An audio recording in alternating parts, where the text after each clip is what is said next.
Hello everyone, आपका स्वागत है अड्डा 24/7 क्लास 9 एंड 10 यूट्यूब चैनल पर। मैं राघवेंद्र सिंह क्लास 10 का एक बहुत ही इंपॉर्टेंट चैप्टर का सेशन लेकर आया हूं। तो बच्चों, इस सेशन में हम क्लास 10 का चैप्टर 9 जिसका नाम है हेरिडिटरी एंड इवोल्यूशन, इस चैप्टर का पहला पार्ट पढ़ेंगे। जी हाँ, टोटल इस चैप्टर में 3 पार्ट है, हेरिडिटी, इवोल्यूशन एंड स्पेशिएशन, और लास्ट में हम इसको एनसीईआरटी के एक्सरसाइज का सॉल्यूशन करेंगे, है ना। तो इस सेशन में शुरुआत करते हैं पहले टॉपिक से इस चैप्टर के, जिसका नाम है हेरिडिटी। और मेंडल के लॉ ऑफ इनहेरिटेंस को पढ़ेंगे, वेरिएशन को पढ़ेंगे, और ह्यूमंस में किस तरीके से सेक्स डिटर्मिनेशन होता है, ये सारी चीजें हम इस पहले टॉपिक हेरिडिटी में पढ़ने वाले हैं। तो चलिए शुरू करते हैं बिना किसी देरी के। बच्चों, सबसे पहले आप टॉपिक यहाँ हेडिंग देखो क्या लिखा है, accumulation of variation during reproduction. तो सबसे पहले दिमाग में आया कि ये वेरिएशन क्या होता है। वेरिएशन मतलब बच्चों होता है डिफरेंट कैरेक्टर। जी हाँ, डिफरेंट कैरेक्टर। जैसे मान लो 10 लोग हैं, 10 लोगों में से 9 लोगों की आंखें काले रंग की हैं, लेकिन एक ऐसा इंसान है जिसकी आंखें नीली रंग की हैं, ब्लू आईज, है ना। तो वेरिएशन किसे कहेंगे? वेरिएशन हम ब्लू आई को कहेंगे, है ना, जो कि थोड़ा हट के है, थोड़ा डिफरेंट कैरेक्टर है। तो वेरिएशन को कुल मिलाकर आप समझ लो डिफरेंट कैरेक्टर, है ना, डिफरेंट ट्रेट कह लो या डिफरेंट कैरेक्टर कह लो, ऐसे को ही वेरिएशन कहते हैं। तो समय के साथ क्या हुआ, 10 में से 9 लोग तो ऐसे थे जिनके पास ब्लैक आई था, लेकिन 10 में से 1 पर्सन ऐसा था जिसके पास कौन सा कैरेक्टर आ गया, ब्लू आई आया। तो नॉर्मल से हट के कैरेक्टर आया, तो इसे ही हम क्या कहते हैं, वेरिएशन। क्लियर, अब समझ में आ रहा है ना। और ऐसा कब प्रोड्यूस होता है, रिप्रोडक्शन प्रोसेस के दौरान। तो रिप्रोडक्शन प्रोसेस क्या करता है, वेरिएशन लगातार प्रोड्यूस करता रहता है ना बच्चों। जैसे कि आप यहाँ देखो, यहाँ ये जो फ्लो चार्ट है ये क्या समझा रहा है आपको। यहाँ देखो जो पेरेंट है उसमें देखो ब्लू कलर सारा दिख रहा है, ब्लू कलर, लेकिन उसकी अगली जनरेशन में देखो यहाँ रेड आ गया, यहाँ ग्रीन आ गया। ये रेड और ग्रीन क्या बताने की कोशिश कर रहा है कि कुछ ऐसे कैरेक्टर्स अगले जनरेशन में आ गए जो थोड़ा डिफरेंट थे, मतलब क्या प्रोड्यूस हो गया, वेरिएशन।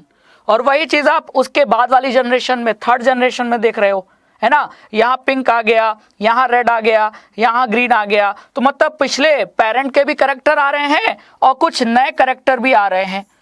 देखो यहाँ लाइट ग्रीन मतलब लाइट ब्लू कलर आ गया, पहले तो नहीं था। पिंक रंग आया, पहले तो नहीं था। तो मतलब कुछ कॉमन कैरेक्टर भी ट्रांसफर होते हैं और कुछ नए कैरेक्टर भी प्रोड्यूस होते हैं, जिसे हम वेरिएशन कहते हैं। किस दौरान, रिप्रोडक्शन प्रोसेस के दौरान। ठीक है, तो रिप्रोडक्शन कुल मिलाकर क्या करता है, सेक्सुअल रिप्रोडक्शन वेरिएशन प्रोड्यूस करता है, जो कि हमको नजर आता है। ठीक है, चलिए, तो वही लिखा है, देखो क्या लिखा है, inheritance from the previous generation provides both A common basic body design and subtle change. यानी कि जब एक जनरेशन से दूसरे जनरेशन कैरेक्टर्स इनहेरिट होते हैं, ट्रांसफर होते हैं, तो कुछ अधिकतर कैरेक्टर्स तो कॉमन होते हैं, यानी जो पेरेंट में थे वही कैरेक्टर क्या थे, बच्चों में भी थे। पेरेंट के बाल का कलर काला था तो बच्चों के भी बालों का कलर काला था, है ना। पेरेंट लंबे थे, बच्चों की भी हाइट लंबी थी। तो कुछ कॉमन कैरेक्टर क्या हो रहे हैं, इनहेरिट हो रहे हैं, जो पेरेंट में भी है और उसके अगली पीढ़ी में भी है। लेकिन इसके साथ साथ थोड़े बहुत कैरेक्टर ऐसे भी प्रोड्यूस होते हैं इनहेरिटेंस के दौरान जो थोड़े डिफरेंट होते हैं। जैसे माँ बाप में कोई भी ब्लू कलर की आईज नहीं थी, माँ बाप के दोनों में किसी भी इंडिविजुअल में ब्लू कलर आई नहीं थी, लेकिन बच्चों में ब्लू कलर आई आ गई। तो इसका मतलब कुछ कैरेक्टर्स कॉमन भी थे लेकिन कुछ डिफरेंट भी थे, कुछ चेंजेस हुए, और चेंजेस को ही हम क्या कह रहे हैं, वेरिएशन। और ये कब हुआ, इनहेरिटेंस के दौरान, रिप्रोडक्शन प्रोसेस के दौरान, जब कैरेक्टर्स इनहेरिट हो रहे हैं तब ये सारा चीजें हो रही हैं। ठीक है, तो यहां देखो ध्यान से क्या लिखा है, the second generation will have differences that they inherit from the first generation as well as newly created differences। मतलब कि जो सेकेंड जनरेशन है ना, उसमें वो कैरेक्टर्स जो पिछले जनरेशन में थे वो भी होंगे और कुछ न्यू डिफरेंस कैरेक्टर भी होंगे, कॉमन कैरेक्टर भी होंगे और कुछ नए कैरेक्टर भी होंगे जो पिछली प्रीवियस जनरेशन में नहीं थे। और ऐसे ही डिफरेंट कैरेक्टर्स को हम क्या कहते हैं, वेरिएशन कहते हैं। अब समझ में आ गया वेरिएशन का मतलब। चलो बच्चों आगे बढ़ा जाए।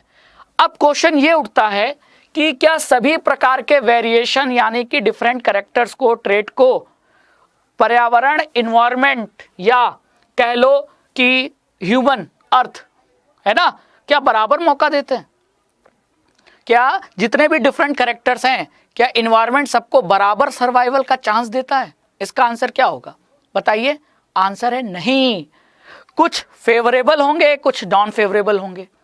जैसा कि मान लो रिप्रोडक्शन प्रोसेस के दौरान मुझे अपने माँ और पिता से कुछ ऐसे कैरेक्टर वेरिएशन ट्रांसफर हो गए जिसके वजह से मेरे में एक ऐसा वेरिएशन, एक ऐसा कैरेक्टर डेवलप हो गया है जिसके वजह से मैं हाई टेम्परेचर पे भी सर्वाइव कर सकता हूँ, जबकि मेरे भाई बहनों में ये कैरेक्टर ट्रांसफर नहीं हुआ। ठीक है, मतलब मेरे 90% कैरेक्टर तो माँ बाप के जैसे थे, लेकिन 10% मेरे में वेरिएशन डेवलप होगा। क्या वेरिएशन डेवलप हुआ कि मैं हाई टेम्परेचर पे भी सर्वाइव कर सकता हूं।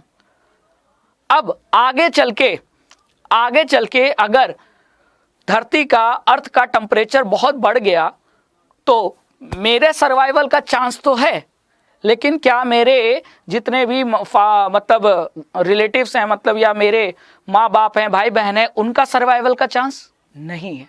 मतलब मेरे वेरिएशन के वजह से मुझे इन्वायरमेंट ने क्या किया, सिलेक्ट किया कि तुम बच जाओगे, बाकी नहीं बच पाएंगे क्योंकि उनमें वो वेरिएशन नहीं डेवलप है। तो इसका मतलब सभी वेरिएशन को बराबर मौका इन्वायरमेंट नहीं देती, किसी को सेलेक्ट करती है और किसी को डिस्कार्ड कर देती है। कुछ वेरिएशन ऐसे होंगे जो इन्वायरमेंट को सपोर्ट करेंगे, बदलते हुए इन्वायरमेंट में ढल जाएंगे, और कुछ वेरिएशन ऐसे होते हैं जो सर्वाइव नहीं कर पाएंगे और बदल जाएंगे, और वो इन्वायरमेंट हो सकता है वो स्पीशीज ही खत्म हो जाए, है ना। तो इसीलिए आंसर क्या है, क्या सभी वेरिएशन को सर्वाइवल का बराबर मौका मिलता है? तो आंसर है नहीं। कुछ को ज्यादा फेवर मिलता है, कुछ को ज्यादा फेवर मतलब सपोर्ट मिलता है एनवायरनमेंट से, कुछ को कम मिलता है। जैसे कि मान लो कीड़े हरे रंग के थे तो हरे पौधे खाते थे और हरे पौधों में बीच में हरे कीड़े छिप जाते थे, लेकिन उनमें वेरिएशन हो गया और कीड़ों का रंग बदल के लाल हो गया। अब कुछ कीड़े लाल रंग के, कुछ कीड़े हरे रंग के, तो पौधों में, प्लांट्स के बीच में कौन आसानी से छिप जाएगा? हरे रंग के जो कीड़े हैं। इसका मतलब इनका वेरिएशन सपोर्ट कर रहा है ना, और इनके सर्वाइवल के चांस को बढ़ा रहा है। लेकिन जो लाल रंग के कीड़ों में जो वेरिएशन आया कि वो अब लाल रंग के हो गए, यही वेरिएशन है ना, इसके वजह से अब उनका सर्वाइवल का खतरा है। क्यों? क्योंकि हरे पेड़ पौधों के बीच में लाल रंग के कीड़े आसानी से नजर आएंगे। तो ये एक ऐसा वेरिएशन था जो उनके सर्वाइवल के लिए खतरा बन गया। तो एक वेरिएशन ऐसा था जो सर्वाइवल में मदद कर रहा है, और एक ऐसा वेरिएशन जो सर्वाइवल के लिए खतरा बन गया। तो मतलब क्या सभी वेरिएशन को बराबर मौका मिला? नहीं। हरे कीड़ों को फायदा मिल गया और लाल रंग के कीड़ों को नुकसान पहुंचा। इसका मतलब इन्वायरमेंट सभी वेरिएशन को इक्वल चांस नहीं देती, किसी को ज्यादा फेवर करती है, किसी को कम फेवर करती है। तो वही लिखा है, obviously not, depending on the nature of variation. Variation का नेचर कैसा था, क्या वो इन्वायरमेंट को सूट कर रहा था या नहीं सूट कर रहा था, ये different individuals would have different kind of advantage. सभी इंडिविजुअल्स या कह लो ऑर्गेनिज्म में सबका सर्वाइवल का चांस अलग अलग होगा, सबका एडवांटेज डिसएडवांटेज भी अलग अलग होगा। ठीक है, तो सबको बराबर मौका नहीं मिलता, किसी को ज्यादा फेवरेबल मिलता है, किसी को कम फेवर मिलता है। ठीक है, समझ में आया। अब देखो, जैसे कुत्ते, डॉग्स, ये जंगली भेड़ियों से क्या हुए हैं, इवॉल्व हुए हैं, उनसे पैदा हुए हैं। ठीक है, तो ये रहा भेड़िया, वॉल्फ, और इनसे अलग अलग टाइप के, अलग अलग ब्रीड के डॉग्स। ठीक है, इसमें जर्मन शेफर्ड भी है, डाल्मेशियन भी है, इसमें ये पग भी है। ठीक है, तो ये किसका रिजल्ट है? ये वेरिएशन के वजह से ही तो हुआ है। क्या हुआ? वेरिएशन के वजह से अलग अलग एनवायरनमेंट में अलग अलग वेरिएशन को क्या मिला, फायदा मिला, और वो उस हिसाब से चेंज हो गए, है कि नहीं। तो selection of variants by the environment factor forms the basis of evolutionary process. यानी इवोल्यूशन कैसे होता है, इवोल्यूशन का इवोल्यूशन प्रोसेस तब माना जाता है कंप्लीट जब वेरिएशन डेवलप होता है ऑर्गेनिज्म में, और वो वेरिएशन इन्वायरमेंट द्वारा क्या होता है, सेलेक्ट कर लिया जाता है।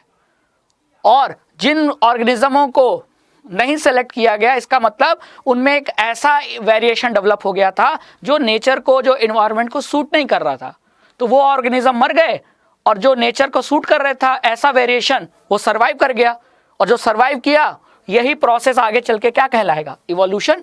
कि एक इवोल्यूशन के दौरान कुछ लोग, कुछ ऑर्गेनिज्म मर गए, कुछ ऑर्गेनिज्म सर्वाइव कर गए, यही है इवोल्यूशन।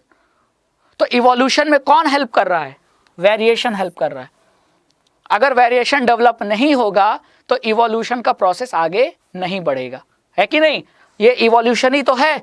और ये इवोल्यूशन क्यों हुआ, क्योंकि टाइम के साथ साथ कैरेक्टर्स में वेरिएशन आया, और उस वेरिएशन के वजह से एनवायरनमेंट ने कुछ कैरेक्टर्स को क्या किया, सेलेक्ट कर लिया, उनको सर्वाइवल का मौका दिया, और कुछ को मौका नहीं दिया, बेचारे वो ऑर्गेनिज्म मर गए।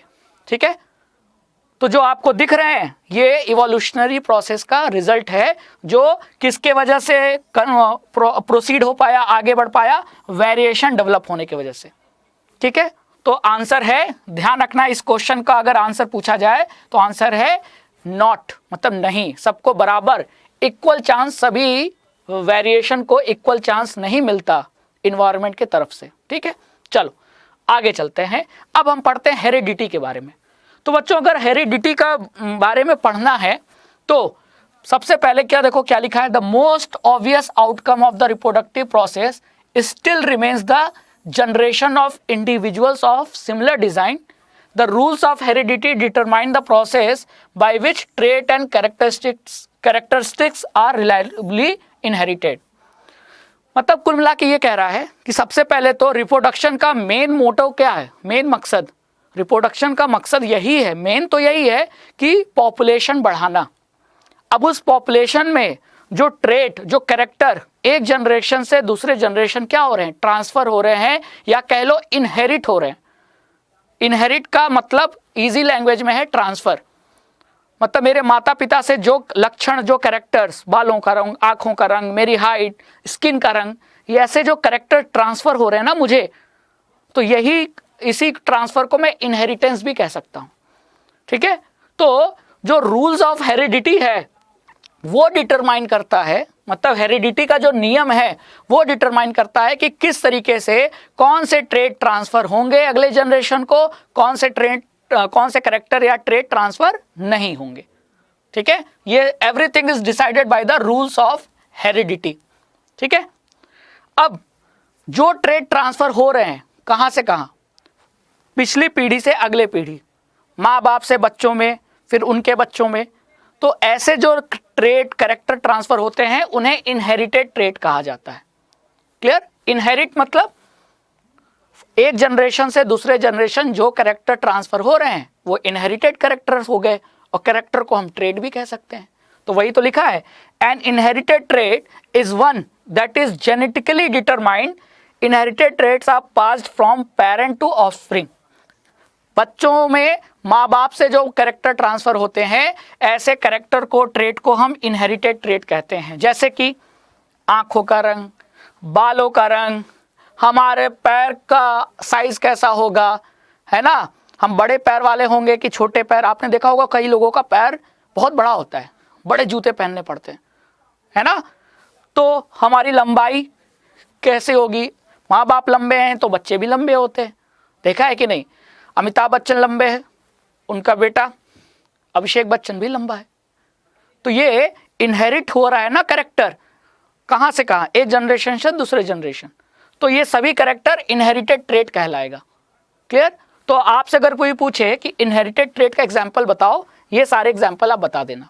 एक एग्जाम्पल और है, हमारे कान का जो ईयर लोब होता है, ये वाला जो हिस्सा है इसे ही ईयर लोब कहते हैं। तो अगर आप सारी पूरे धरती पर जितने ह्यूमन पॉपुलेशन है, अगर आप सबको गौर से सबका कान देखोगे ना, तो आप दो टाइप के ही कैरेक्टर पाओगे। क्या, कुछ लोगों का जो ईयर लोब है वो अटैच होता है फेस से यहाँ, और कुछ लोगों का अटैच नहीं होता, फ्री रहता है। हवा चलती है तो देखो हिलता रहता है ना। तो ये क्या है, free and attach ear lobe. दो टाइप का ट्रेट है कि नहीं, फ्री ईयरलोब होना और अटैच्ड ईयरलोब होना। ये एक ट्रेट है। कैसा ट्रेट है? इनहेरिटेड ट्रेट है। कौन सा ट्रेट है? Inherited trait. आपके माँ बाप का कान कैसा था, ईयरलोब अटैच था कि फ्री था, उससे डिसाइड होता है कि बच्चों में ईयरलोब फ्री होगा कि अटैच होगा।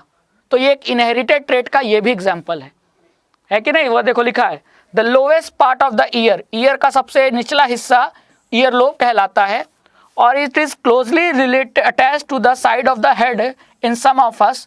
कुछ में तो ये अपने हेड के साइड वाले हिस्से से जुड़ा रहता है और कुछ में जुड़ा नहीं रहता, मतलब फ्री रहता है। तो ईयरलोब का अटैच रहना या फ्री रहना ये कैसा ट्रेट है? इनहेरिटेड ट्रेट है। मतलब अगर हमारे माँ बाप, उनके माँ बाप का सभी का ईयरलोब अटैच था तो बच्चों में भी चांस है कि उनका ईयरलोब क्या होगा? अटैच होगा। जैसा माँ बाप का कान वैसा बच्चों का कान, ऐसा होता है, क्योंकि ये इनहेरिट हो रहा है। एक जनरेशन से दूसरे जनरेशन इनहेरिट मतलब ट्रांसफर हो रहा है ये ट्रेट। तो ये इनहेरिटेड ट्रेट का एग्जाम्पल है, याद रखना, बहुत इंपॉर्टेंट है, पूछ सकता है एग्जाम में। ठीक है, क्लियर? चलो, ये तो इनहेरिटेड ट्रेट हमने पढ़ लिया। कुछ चीजें होते हैं एक्वायर्ड ट्रेट होता है। एक ट्रेट ये भी होता है एक्वायर्ड। एक्वायर्ड मतलब जन्म लेने के बाद जो चीजें सीखते हैं, जैसे गाड़ी चलाना, दौड़ना, साइकिलिंग करना, है ना, जो चीजें हम सीख रहे हैं, लिखना, पढ़ना, ये सब एक्वायर्ड कैरेक्टर्स होता है ना। अगर हमारे पिताजी ने गाड़ी चलाना सीख लिया तो ये कंपलसरी है, गारंटी 100% की मैं भी गाड़ी चलाना सीख लूँ? नहीं। जब तक मैं नहीं ट्राई करूँगा, कोशिश नहीं करूँगा, तब तक मैं नहीं सीख पाऊँगा। कोई मुझे वंशानुगत यानी हेरिडिटरी ये कैरेक्टर नहीं मिला है। लेकिन अगर पिताजी का कान अटैच था ईयरलोब, तो मेरा ये 100% चांस है कि ये कान अटैच होगा, क्योंकि ये हेरिडिटरी कैरेक्टर है, ये इनहेरिटेड कैरेक्टर है। ठीक है, गाड़ी चलाना, लिखना, पढ़ना जो हम सीखते हैं जन्म लेने के बाद, वो एक्वायर्ड कैरेक्टर होता है। ठीक है, समझ में आ गया? चलो, अब हमको ये पता है कि जो भी कैरेक्टर अगले जनरेशन में ट्रांसफर हो रहे हैं वो हेरिडिटरी के लॉ यानी नियम से ट्रांसफर होते हैं। अब क्या है हेरिडिटरी का law? Rules for inheritance of trait. Trait किस तरीके से, किस लॉ से, किस नियम से अगले जनरेशन में ट्रांसफर हो रहे हैं, इसके लिए हमको मेंडल के योगदान को, कंट्रीब्यूशन को पढ़ना पड़ेगा। भाई हमने ये तो जान लिया बच्चों कि कैरेक्टर्स एक इनहेरिटेड ट्रेट जो होते हैं वो इनहेरिट होते हैं एक जनरेशन से दूसरे जनरेशन। लेकिन कौन सा ट्रेट इनहेरिट करेगा, कैसे इनहेरिट करेगा, कोई नियम कानून तो होना चाहिए ना, ऐसे तो ही नहीं हो सकता। तो वो रूल्स हम पढ़ने जा रहे हैं, रूल्स ऑफ इनहेरिटेंस। और इनहेरिटेंस का जो रूल है वो दिया किसने? मेंडल ने। ठीक है, तो इस रूल को, नियम को पढ़ने के लिए हम एक चीज को कंफर्म मान के चलेंगे, नहीं तो फिर ये नियम पढ़ नहीं सकते। वो चीज क्या है कि किसी भी इंडिविजुअल में जो कैरेक्टर्स है ना, वो फादर से आते हैं और मदर दोनों से आते हैं, वो भी इक्वल अमाउंट में 50-50%। तो माता और पिता दोनों से कैरेक्टर ट्रेट ट्रांसफर होते हैं अगले जनरेशन में यानी बच्चों में। देखो वो भी इक्वल अमाउंट में। तो वही लिखा है कि रूल फॉर इनहेरिटेंस, इनहेरिटेंस के रूल को पढ़ने के लिए हम ये मान के चलेंगे कि the contribution of mother and father in the genetic material of the child is equal. तो वही लिखा है कि the rule for inheritance of such trait in human beings are related to the fact. इस फैक्ट को मान के हम रूल पढ़ रहे हैं कि both father and mother contribute practically equal amount of genetic material to the child. Child का जो भी जेनेटिक मटेरियल है उसमें 50% कंट्रीब्यूशन फादर का है और 50% कंट्रीब्यूशन मदर का है, मतलब इक्वल कंट्रीब्यूशन है। ये नहीं कह सकते कि 70% इसका 30% इसका, ना, दोनों का बराबर कंट्रीब्यूशन है। इन चीज को मान के चलना पड़ेगा, तब जाकर हम इनहेरिटेंस का लॉ पढ़ सकते हैं। ठीक है, और इसका मतलब क्या है? अगर मदर और फादर दोनों इक्वल अमाउंट में कंट्रीब्यूट कर रहे हैं, इसका मतलब कि each trait can be influenced by both paternal and maternal DNA, thus for each trait there will be 2 version in each child. मतलब कि मान लेते हैं कि एक ट्रेट मतलब लंबाई, ट्रेट मतलब कैरेक्टर, लक्षण, लंबा होना, छोटा होना, आंखों का रंग काला होना, ब्लू होना, ब्राउन होना, ये सभी कैरेक्टर हैं, ट्रेट हैं। तो मान लेते हैं कोई ट्रेट है, तो जो ट्रेट है, लक्षण है, वो 50% फादर से कैरेक्टर मिल रहा है, 50% मदर से। इसका मतलब कि उस ट्रेट के दो वर्जन होंगे, एक वर्जन फादर से मिला हो, एक वर्जन मम्मी से मिला हो, है कि नहीं। तो हर ट्रेट का, हर कैरेक्टर के दो वर्जन होते हैं, या कह लो दो जीन होते हैं, एक फादर से आता है, दूसरा मदर से आता है, तो दोनों बराबर अमाउंट में आया। ठीक है, तो ये लाइन बहुत इंपॉर्टेंट है। हर ट्रेट के दो वर्जन होते हैं। जैसे मैं या तो लंबा होऊंगा या मेरी हाइट एक एवरेज हाइट होगी। अब दोनों में से क्या होगा वो तो रूल ऑफ इनहेरिटेंस से डिसाइड होगा, लेकिन ये तो कंफर्म है ना कि मेरे पापा अगर लंबे थे और मम्मी हाइट में छोटी थी, तो मम्मी के जो छोटे हाइट का जीन है वो भी मेरे में आया होगा, और पापा जो लंबे थे उनका ये जीन वो भी मेरे में आया होगा। तो दोनों बराबर आया, तो मेरे पास दो कॉपी है, मैं या तो लंबा होऊंगा या तो छोटा हाइट में होऊंगा, है ना। तो मेरा जो ट्रेट है कि मैं सच में लंबा हूं या छोटा हूं, उसके दो वर्जन है। अब दोनों में से कोई एक वर्जन ही रिफ्लेक्ट होगा। ऐसा तो है नहीं कि एक ही समय पे मैं लंबा भी रहूं और बौना मतलब शॉर्ट भी रहूं, नहीं ना। तो मेरे पास दो कॉपी है, एक फादर से आई, एक मदर से। अब दोनों में से कोई एक एक्सप्रेस होगा। अगर फादर वाला जीन एक्सप्रेस हुआ मेरे में तो मैं लंबा हो जाऊंगा हाइट में, और अगर मदर वाला एक्सप्रेस हुआ तो मदर का जीनोटाइप क्या था, जीन था कि वो शॉर्ट हाइट था, तो मेरा भी शॉर्ट हाइट। तो हर कैरेक्टर के दो वर्जन होते हैं, हर बच्चे में, हर पर्सन में। ठीक है, चलो, तो ये अगर हमने फैक्ट पढ़ लिया तो अब हम इनहेरिटेंस का लॉ पढ़ सकते हैं। ठीक है, तो अब आते हैं इनहेरिटेंस का लॉ जो मेंडल ने एक्सपेरिमेंट के बाद दिया, उस एक्सपेरिमेंट को जानते हैं और इनहेरिटेंस का नियम समझते हैं कि कैसे ट्रेट ट्रांसफर होता है अगले जनरेशन में। तो मेंडल जी, ये है मेंडल जी, है ना, ग्रेगोर जोहान मेंडल। ठीक है, इन्होंने जो एक्सपेरिमेंट किया ये इनहेरिटेंस का लॉ देने के लिए, तो ये एक्सपेरिमेंट किस पे किया, गार्डन पी पे, यानी मटर पे। मटर का साइंटिफिक नेम क्या होता है, पाइसम सटाइवम, बहुत जरूरी है ये जानना। तो मटर जो हम भी खाते हैं, है ना, मटर की सब्जी, मटर पनीर खाते हैं कि नहीं, उसी मटर को इन्होंने अपने गार्डन में ग्रो किया और उस पर एक्सपेरिमेंट किया, और फिर एक्सपेरिमेंट का जो रिजल्ट आया उस रिजल्ट से किसका नियम दिया, लॉ ऑफ इनहेरिटेंस का नियम दिया। ठीक है, तो अब जरा देख लेते हैं कि मेंडल ने जो मटर पे एक्सपेरिमेंट किया था, पाइसम सटाइवम पे, तो मटर के यानी कि गार्डन पी के से कौन से ट्रेट या कैरेक्टर को यूज किया था। तो मेंडल ने मटर के 7 विजिबल मतलब देखे जा सकने वाले, देखोगे नहीं तो समझ में आएगा कैसे, तो 7 विजिबल कॉन्ट्रास्टिंग कैरेक्टर को सेलेक्ट किया था। किसके, मटर के। क्या करने के लिए, टू स्टडी इनहेरिटेंस।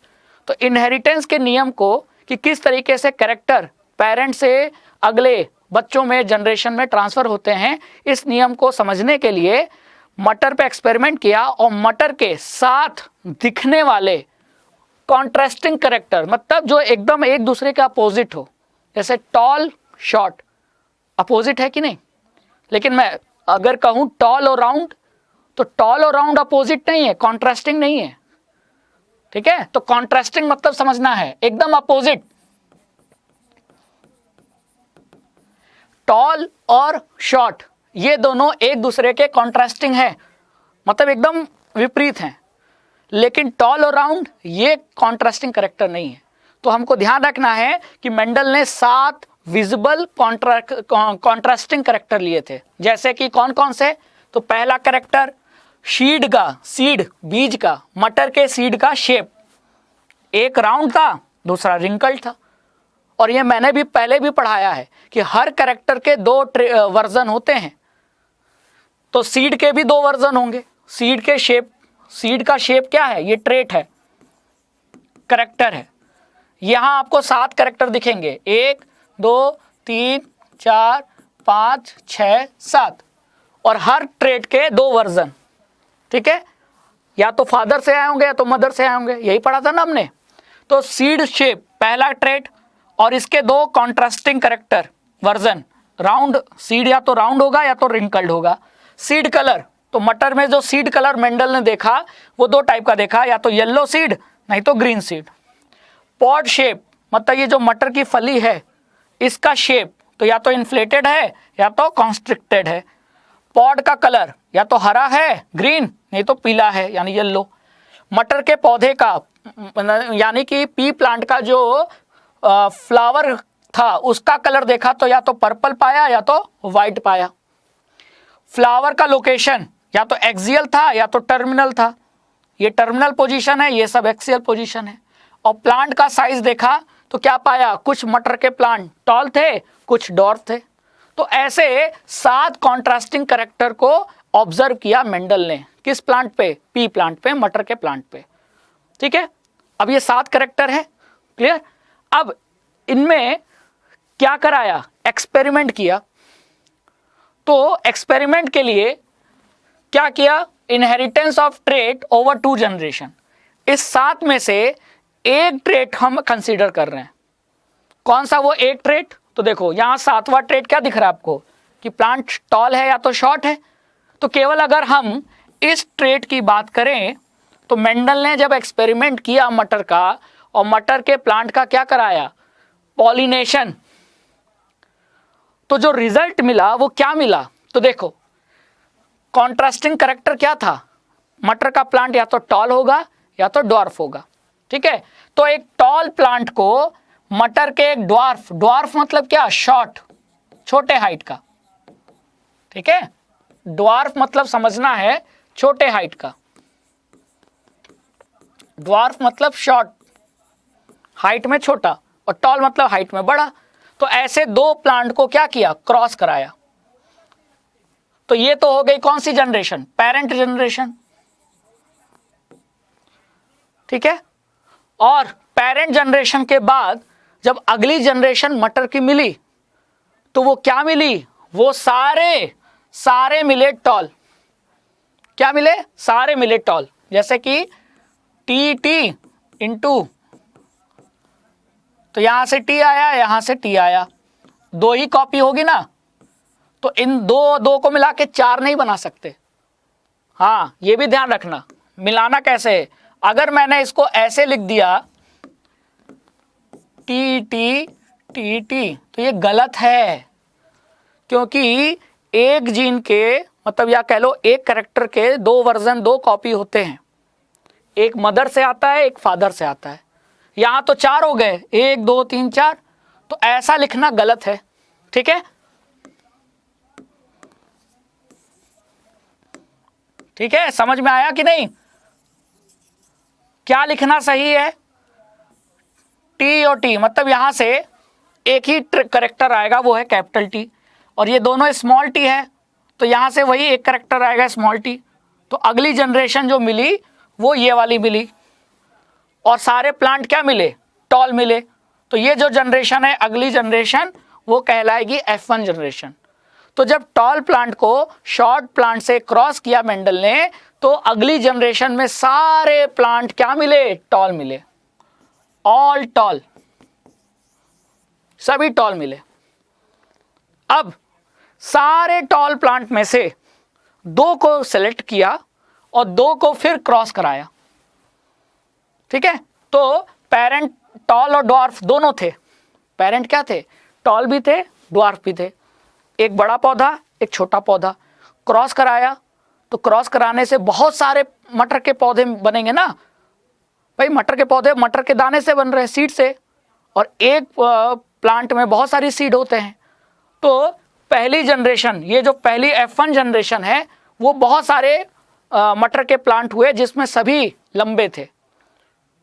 मान लो 100, ऐसे 100 प्लांट मिले, उन 100 में से 2 को सेलेक्ट किया और उनके बीच फिर क्रॉस कराया, और जब क्रॉस कराया तो अगली जनरेशन क्या मिली, अगली जनरेशन में 4 में 3 प्लांट ऐसे मिले जो टॉल थे और 4 में 1 ऐसा मिला जो ड्वार्फ था। मतलब F2 जनरेशन में टॉल और ड्वार्फ का रेशियो कितना आया, 3:1, 4 में 3 टॉल और एक ड्वार्फ। तो यहां से मेंडल ने ये डिसाइड किया कि देखो जो कैरेक्टर यहां पेरेंट में था वो F2 जनरेशन में दिखा कि नहीं दिखा, दिखा। मतलब ये कैरेक्टर ट्रांसफर तो हुआ, ट्रांसफर हुआ कि नहीं हुआ, जी हां हुआ। और ये भी कैरेक्टर ट्रांसफर हुआ, लेकिन ये कैरेक्टर ज्यादा में ट्रांसफर हुआ, ये वाला कैरेक्टर कम में ट्रांसफर हुआ। तो उसी को बताने के लिए मेंडल ने ये बोला कि देखो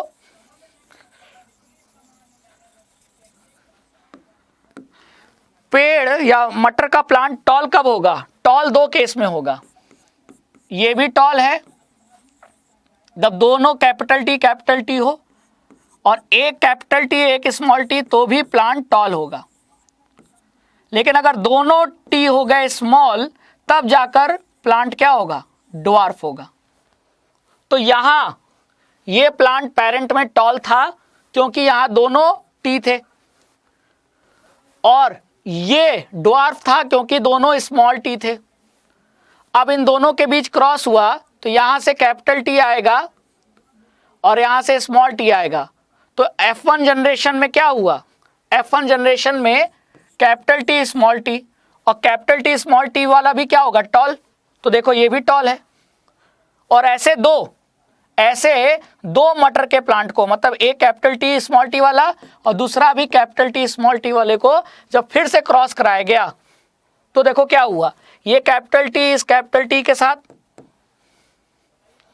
ये कैपिटल टी स्मॉल टी के साथ, ये कैपिटल टी इस स्मॉल टी के साथ, तो ये तीनों टॉल हो गए। और ये स्मॉल टी इस स्मॉल टी के साथ, तो दोनों स्मॉल टी आया तो ये ड्वार्फ हो गया। ठीक है, तो ये चीज आपको ध्यान रखनी है कि अब देखो ये जो कैपिटल टी बोल रहे हैं या कैपिटल टी स्मॉल टी बोल रहे हैं, ये जीनोटाइप है।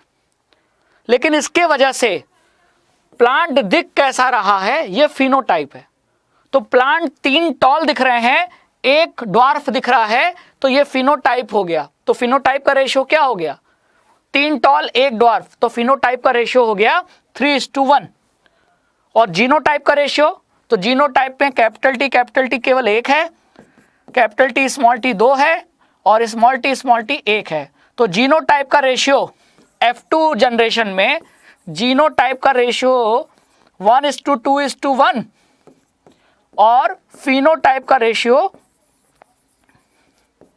3:1 F2 जनरेशन में, F2 जनरेशन में। ठीक है, जीनोटाइप मतलब ये जीन कैसा है, दोनों उसमें कैपिटल टी है कि एक कैपिटल है कि स्मॉल है कि दोनों स्मॉल है।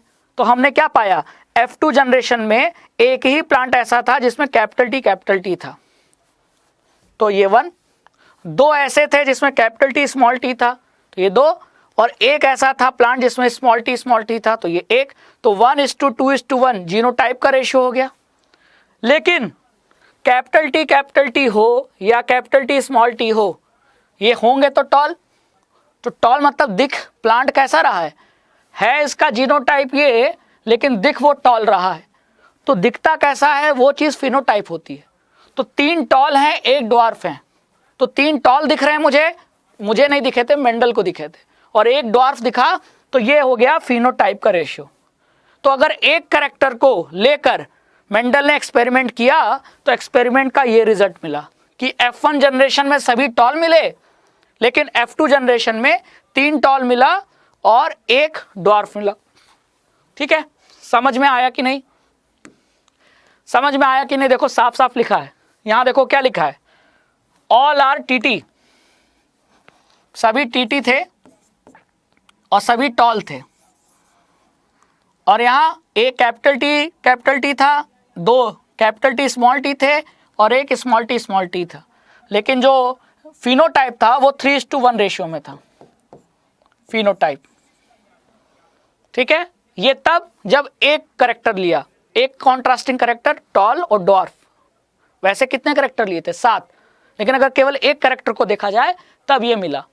मतलब 7 में से 6 करेक्टर को भूलकर मेंडल ने जब एक करेक्टर पे ध्यान दिया और फिर उससे 2 पीढ़ी मटर को ऑब्जर्व किया तो ये रिलेशन मिला। ठीक है, तो वही लिखा है, he took a pea plant with different characters, tall plant and short, short मतलब ड्वार्फ, है ना, एंड प्रोड्यूस प्रोजेनी, तो अगली जनरेशन मतलब प्रोजेनी, अगली जनरेशन को प्रोड्यूस किया क्या करके, क्रॉसिंग करके, and calculated the percentage of tall and short progeny.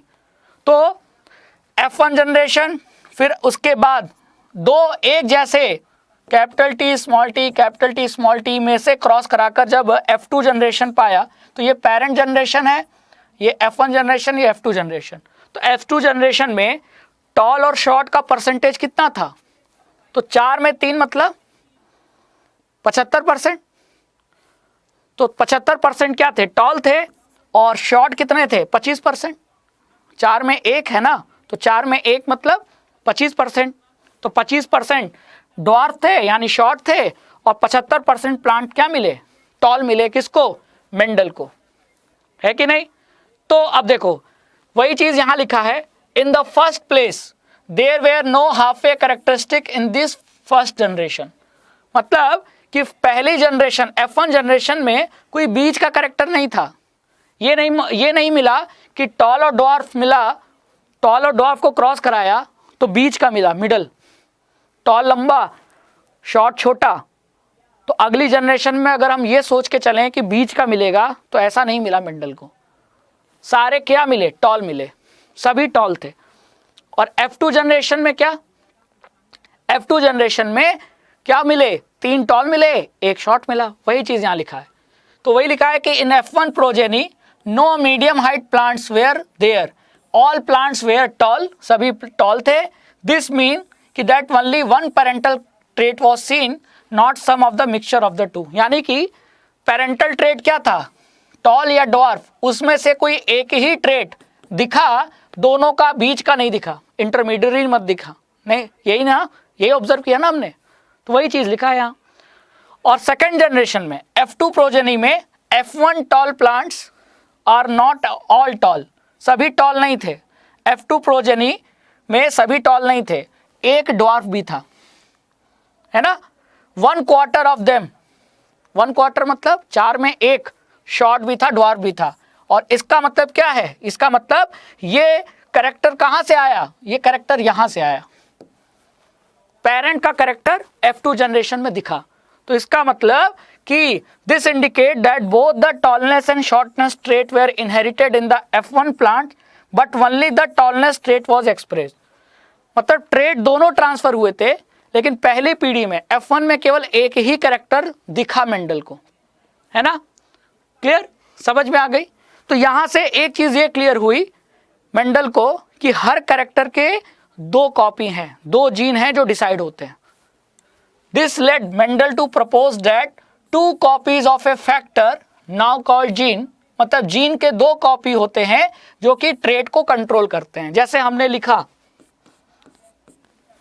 तो 2 लिखे ना, 1 1, ये 2 ही तो हैं, 3 तो मैंने लिखा नहीं, 4 मैंने लिखा नहीं, 1 मैंने लिखा नहीं, तो मैं 2 क्यों लिख रहा हूं, 2 इसलिए लिख रहा हूं क्योंकि हर जीन की 2 कॉपी होती है, जिसमें आधी कॉपी मतलब 2 में से 1 कॉपी मदर से आती है, 1 कॉपी फादर से आती है, जो कि हमने पहले पढ़ा था, है कि नहीं।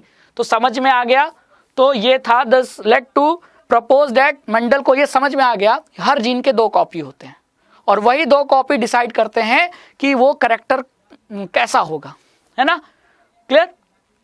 दीज 2 मे बी आइडेंटिकल, जैसे कि दोनों आइडेंटिकल भी हो सकते हैं, है ना, दोनों आइडेंटिकल भी हो सकते हैं, जैसे देखो 2 कॉपी हैं, दोनों आइडेंटिकल हैं, या अलग अलग भी हो सकते हैं, है ना। आइडेंटिकल में ये भी आ जाएगा, ये दोनों आइडेंटिकल है ना, ये देखो ये दोनों आइडेंटिकल, ये दोनों आइडेंटिकल, लेकिन इसमें आइडेंटिकल नहीं है, जीन के दोनों कॉपी अलग अलग हैं, तो may be different depending on their percentage, ठीक है, यहाँ परसेंटेज होगा, ठीक है।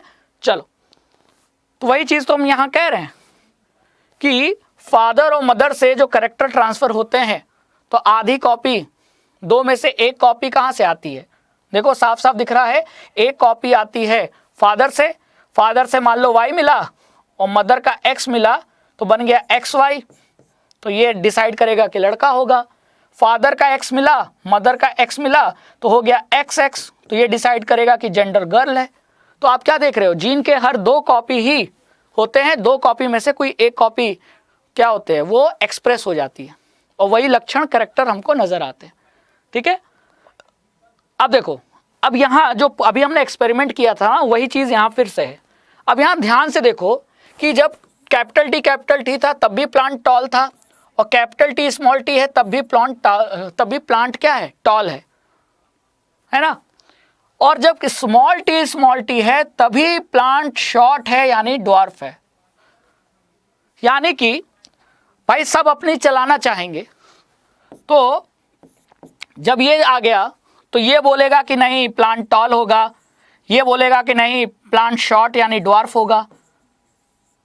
अब प्लांट है क्या एक्चुअली में टॉल है। इसका मतलब कि ये कैरेक्टर हावी हो गया ड्वार्फ पे, तो इस कैरेक्टर को, ट्रेट को हम क्या मानेंगे, डोमिनेंट, और स्मॉल टी को क्या मानेंगे, रिसेसिव, है कि नहीं। तो जो भी डीएनए की या जीन की 2 कॉपी होती है उसमें से एक ट्रेट डोमिनेंट होता है, दूसरा ट्रेट रिसेसिव होता है। ये समझ के आ रहा है, ये मेंडल को भी समझ में आया और ये आप भी समझ लीजिए, है ना। जब दोनों कैपिटल टी थे तो टॉल प्लांट टॉल ही होगा, लेकिन जब एक कैपिटल टी और एक स्मॉल टी, तो आधा कह रहा है कि टॉल होगा, आधा लक्षण कह रहा है, मतलब कॉपी कह रहा है कि ड्वार्फ होगा, लेकिन चली किसकी, टॉल की, तभी प्लांट क्या हुआ, टॉल नजर आया। तो मतलब जो कैरेक्टर एक्सप्रेस हो रहा है, ठीक है, 2 डिफरेंट कैरेक्टर में से जो एक्सप्रेस हो रहा है वो डोमिनेंट है। ठीक है, तो यहां हम कह सकते हैं कि कैपिटल टी जिसके वजह से प्लांट टॉल हो जा रहा है ये डोमिनेंट ट्रेट है, और जो स्मॉल टी है वो क्या है, रिसेसिव ट्रेट। तो हर ट्रेट के 2 कॉपी, उसमें से एक डोमिनेंट होता है, एक रिसेसिव होता है। दोनों डोमिनेंट आ जाएंगे तो डोमिनेंट कैरेक्टर, एक डोमिनेंट एक रिसेसिव तो डोमिनेंट की चलेगी, और दोनों रिसेसिव हैं तो फिर उसकी चलेगी, है कि नहीं, क्लियर। अब आप बताइए यहां work out which trait would be considered dominant and which one recessive. अब यहां वही जो मेंडल का भी एक्सपेरिमेंट हुआ था ना टॉल और ड्वार्फ पे, उसी टाइप का एक्सपेरिमेंट है, बस यहां टॉल और ड्वार्फ ना लेकर यहां पर्पल फ्लावर और व्हाइट फ्लावर के बीच में क्रॉस कराया गया। पहली जनरेशन मिली, फिर उसके में क्रॉस कराया गया तो F2 जनरेशन मिली, और यहां 3 प्लांट क्या मिले, वॉयलेट रंग के, एक प्लांट क्या मिला, व्हाइट रंग का, जैसा कि हमने पिछले एक्सपेरिमेंट में देखा था। तो 3 टॉल मिले थे, एक ड्वार्फ मिला था, तो डोमिनेंट किसको कहेंगे, जो ज्यादा था, टॉल को। उसी तरह यहां 4 में से 3 वॉयलेट रंग के फ्लावर मिले और एक व्हाइट रंग का फ्लावर मिला, तो डोमिनेंट ट्रेट कौन सा है, वायलेट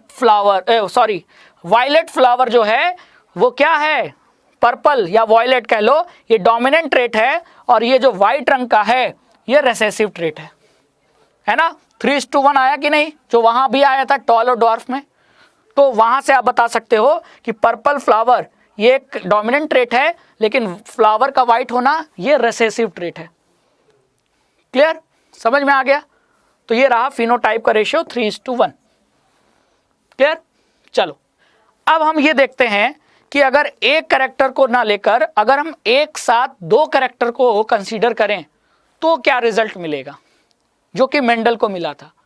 तो वही लिखा है, what happens when P plant showing 2 different characters. अभी तक तो हम एक ही कैरेक्टर ले रहे थे, या तो टॉल होगा या तो डॉर्फ होगा, लेकिन मेंडल ने ऐसे कितने कैरेक्टर लिए थे, 7। तो 7 में हम एट ए टाइम हम 2 कैरेक्टर को एक साथ देख रहे हैं। मतलब पहले हमने 6 कैरेक्टर पे ध्यान हटाकर एक कैरेक्टर को देखा, अब 7 में से हम 5 कैरेक्टर को हटा के 2 कैरेक्टर को एक साथ देख रहे हैं और रिजल्ट ऑब्जर्व कर रहे हैं जो मेंडल ने किया।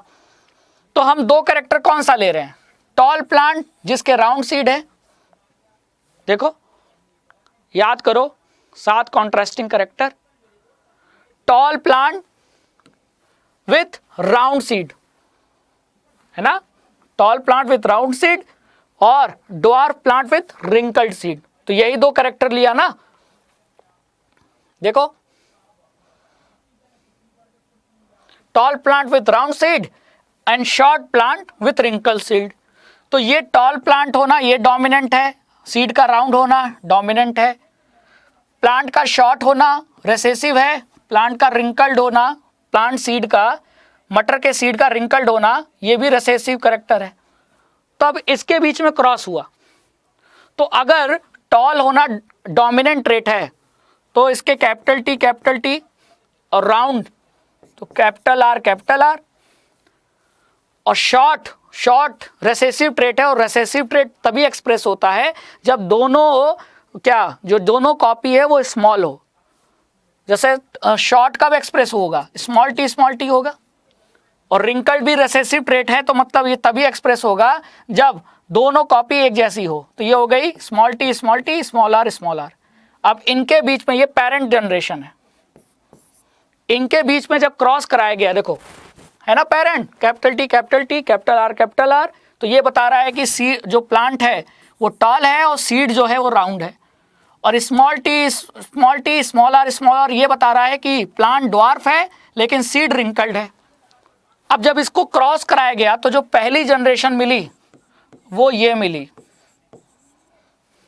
सभी प्लांट ऐसे मिले जो टॉल थे और राउंड थे, मतलब, और हमने ये पहले भी देखा है कि पहली पीढ़ी में हमेशा वो एक्सप्रेस होता है जो डोमिनेंट है कि नहीं। याद करो टॉल वाला एक्सपेरिमेंट।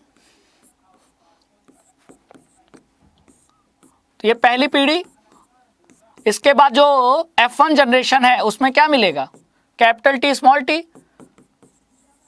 तो ये टॉल थे, ये ड्वार्फ थे, लेकिन पहले पीढ़ी में सिर्फ डोमिनेंट ही एक्सप्रेस हुआ ना।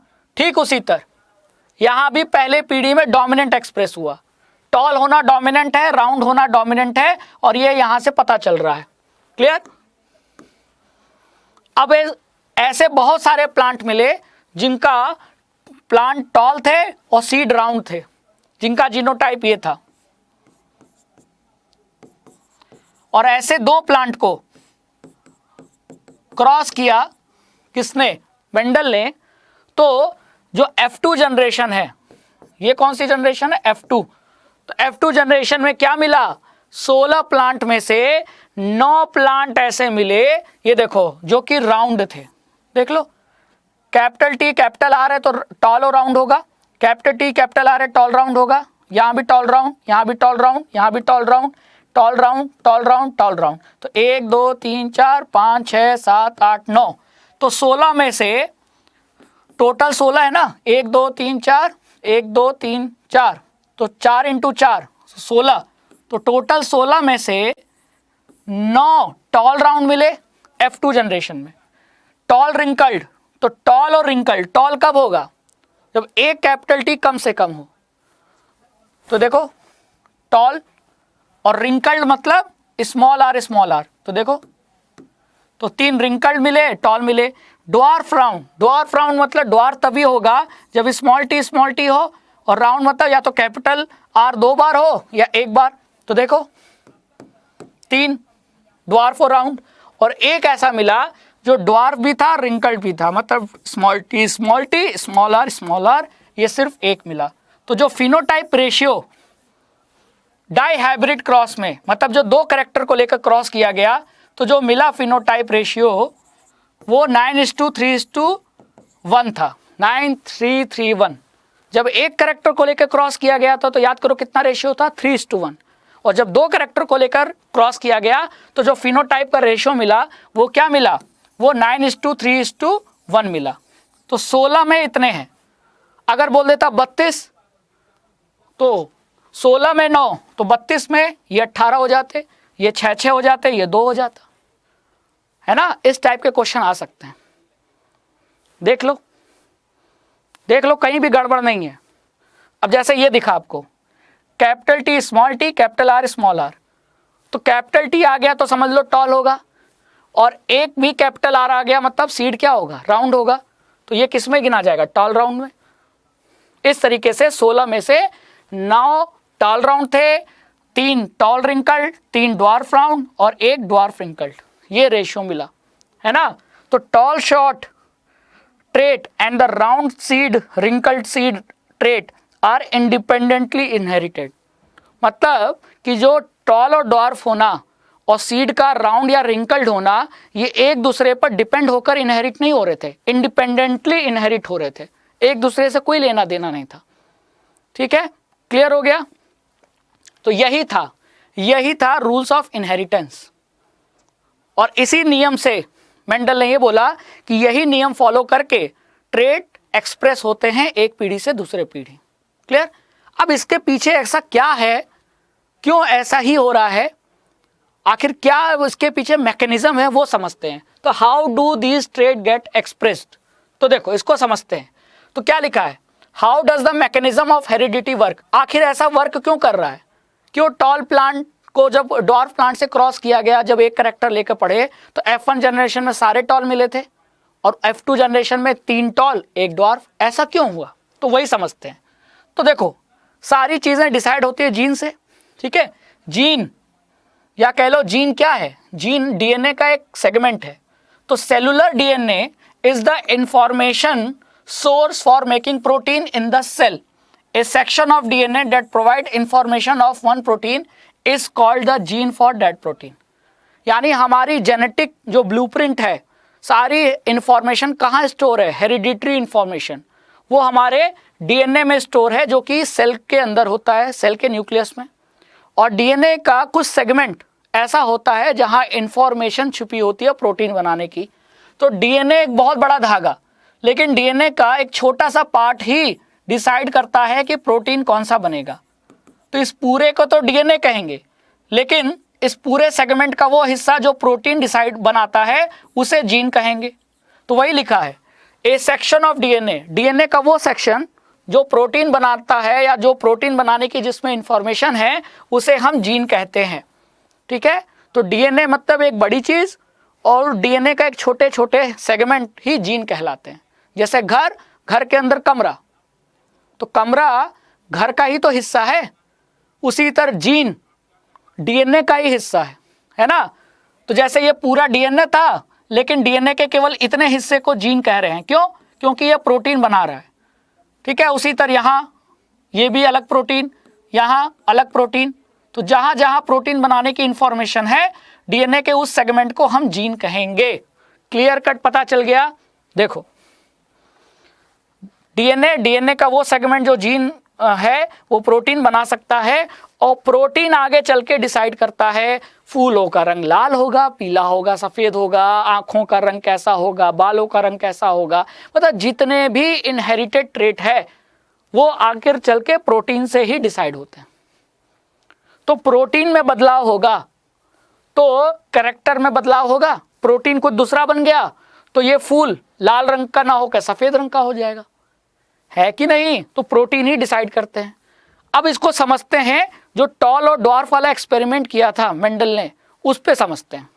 देखो, तो प्लांट का टॉल होना और शॉर्ट होना हार्मोन से डिसाइड होता है ना? और हार्मोन कौन बनाते हैं? एंजाइम। और एंजाइम क्या होते हैं? प्रोटीन।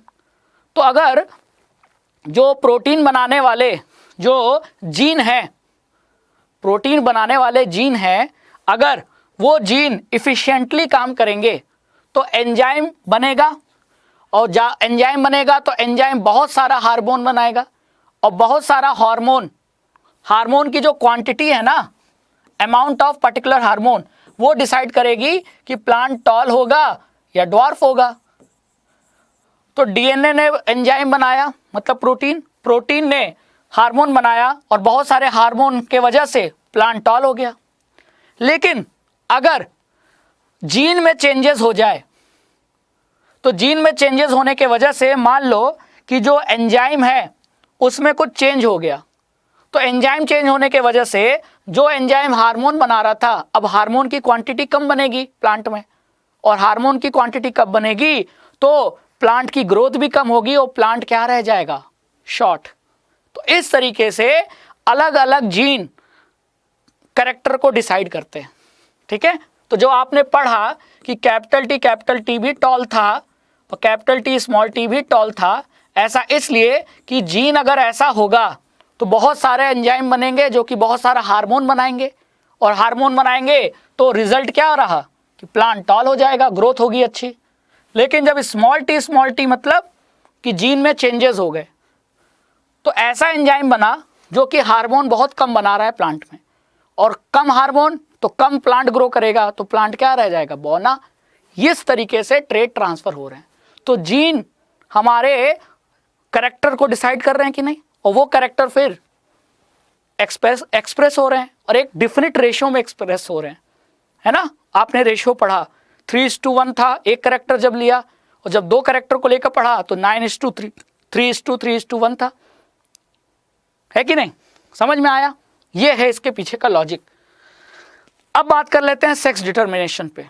इंसान में, ह्यूमंस में सेक्स कैसे डिसाइड होता है, मेल होगा फीमेल होगा, ये डिसाइड कैसे होता है। तो ये भी डिसाइड कहीं ना कहीं किससे होता होगा, डीएनए से। ठीक है, जब सेल डिवीजन हो रहा होता है तो डीएनए क्वाइल्ड होकर क्रोमोसोम बन जाते हैं, और इंसान के हर सेल में कितने पेयर क्रोमोसोम होते हैं, 23 पेयर। जी हाँ, ये पेयर में होते हैं, तो टोटल 23 पेयर क्रोमोसोम होते हैं। ठीक है, क्रोमोसोम मतलब डीएनए को अगर लपेट दें धागे को, जैसे हमारे घरों में सुई धागा होता है, तो जो धागा होता है वो रील पे लपटा होता है, तो उसी तरह डीएनए के धागों को लपेट दें तो क्रोमोसोम बन गया। और ऐसे क्रोमोसोम पेयर में होते हैं, टोटल कितने होते हैं, 23 में 22 को हटा दो, 22 पेयर जो हैं वो सेक्स डिटरमाइन नहीं करते। सेक्स डिटरमाइन करता है आखिरी जोड़ा, आखिरी पेयर, यानी 23rd पेयर, और 23rd पेयर को हम सेक्स क्रोमोसोम कहते हैं। ठीक है, तो 1 pair is called sex chromosome. वो 1 पेयर कौन सा है, 23rd। 23 और 23rd में अंतर है। 23 मतलब टोटल 23 पेयर, और 23rd मतलब 23वां पेयर। 11 लड़के और 11वां लड़का, अंतर है ना दोनों बात में। तो वही मैं कह रहा हूं, तो जो 23rd पेयर है वो सेक्स क्रोमोसोम कहलाता है, और वो is odd in not always being a perfect pair. और ये परफेक्ट पेयर नहीं होता सभी में। जैसे कि अगर हम फीमेल्स में देखें, फीमेल्स में, वुमेन में, तो जो ये 23वां क्रोमोसोम है ना, 23वां पेयर, ये परफेक्ट पेयर होता है, XX। दोनों XX है तो परफेक्ट पेयर बना। लेकिन मेल्स में ये जो 23rd क्रोमोसोम है, ये पेयर परफेक्ट नहीं होता, ये एक X होता है, दूसरा Y होता है। तो जिन पर्सन में, ह्यूमंस में सेक्स क्रोमोसोम XX रहा, वो उनका जेंडर क्या होगा, उनका सेक्स होगा, या उनका जेंडर वुमेन होगा यानी फीमेल होगा। और जिनमें XY रहा वो सभी मेल होंगे। ठीक है, अब इसको डायग्राम से समझते हैं। मेल है तो XY होगा, फीमेल है तो XX होगा। अब जब रिप्रोडक्शन होता है तो ये जो मेल है ये 2 टाइप के गैमीट प्रोड्यूस करेगा, एक X वाला और एक Y टाइप का। देखो, X और Y 2 टाइप के गैमीट्स प्रोड्यूस करते हैं कौन, मेल। लेकिन फीमेल में दोनों XX है, तो अगर हम दोनों को अलग करेंगे तो दोनों एक ही जैसे हुए ना, X। तो फीमेल का शरीर केवल एक टाइप का गैमीट प्रोड्यूस करता है, वो भी X, सिर्फ X। लेकिन मेल का शरीर 2 टाइप के, 2 वैरायटी के गैमीट बना सकता है, एक X और एक Y। और फीमेल का शरीर हमेशा X गैमीट प्रोड्यूस करेगा। अब अगर फीमेल का X मेल के X गैमीट से फ्यूज करा तो ये क्या बन गया, XX। तो जो बच्चा पैदा होगा वो क्या होगा, फीमेल, लड़की होगी। और अगर मेल फीमेल का X, फीमेल का हमेशा X ही होता है, मेल के Y से मिल गया तो ये बन गया XY, तो बच्चा क्या होगा, लड़का होगा, यानी मेल होगा जेंडर। आप क्या देख रहे हो, फीमेल हमेशा X प्रोड्यूस कर रही है, लेकिन जो मेल है वो X और Y प्रोड्यूस कर रहा है। और इसी में डिफरेंस आने के कारण जेंडर में डिफरेंस आ रहा है। इसका मतलब जेंडर कौन डिसाइड कर रहा है, जेंडर माँ, मदर नहीं डिसाइड करती, पिता डिसाइड करता है। बच्चे का जेंडर माँ नहीं डिसाइड करती, क्योंकि माँ तो दोनों केस में XX प्रोड्यूस कर रही है। तो अंतर कहाँ हो रहा है, अंतर हो रहा है मेल के गैमीट में। अगर मेल का गैमीट X आ गया तो मदर का तो X था ही, और पिता का भी X आ गया तो ये हो गया फीमेल जेंडर। और मदर का एक्स था, पिता का वाई आ गया, तो ये हो गया मेल। तो अंतर यहां आया ना मेल के केस में। तो वही लिखा है कि sex of the children will be determined by what they inherit from their father. Father decide करता है कि सेक्स का मतलब जेंडर क्या होगा, बच्चे का जो भी जेंडर है वो फादर डिसाइड करता है। फादर का जो सेक्स क्रोमोसोम है उससे डिसाइड होता है, ठीक है। A child who inherits x chromosome from her father will be girl, और जो अपने पिता से वाई क्रोमोसोम लेता है, क्योंकि मदर का तो हमेशा एक्स होगा, तो पिता से क्या मिल रहा है ये मैटर करता है। पिता से एक्स मिला तो मदर का एक्स पिता का एक्स मिलकर एक्स एक्स हो गया, यानी फीमेल यानी गर्ल। और अगर माँ से एक्स मिल रहा है, पिता से वाई मिल गया तो एक्स वाई हो जाएगा, मतलब बॉय होगा। क्लियर? इस तरीके से ह्यूमंस में सेक्स डिटर्मिनेशन होता है। क्लियर? समझ में आया? चलिए, तो आई होप बच्चों आपने इस सेशन को पूरा अंत तक देखा होगा और मेंडल के जो एक्सपेरिमेंट के रिजल्ट हैं और ह्यूमंस में सेक्स डिटर्मिनेशन है उसको अच्छे से पढ़ा होगा। इसी तरह अड्डा 24/7 क्लास 9 और 10 के साथ जुड़ते रहिए, पढ़ते रहिए। तब तक के लिए थैंक यू सो मच। जय हिंद।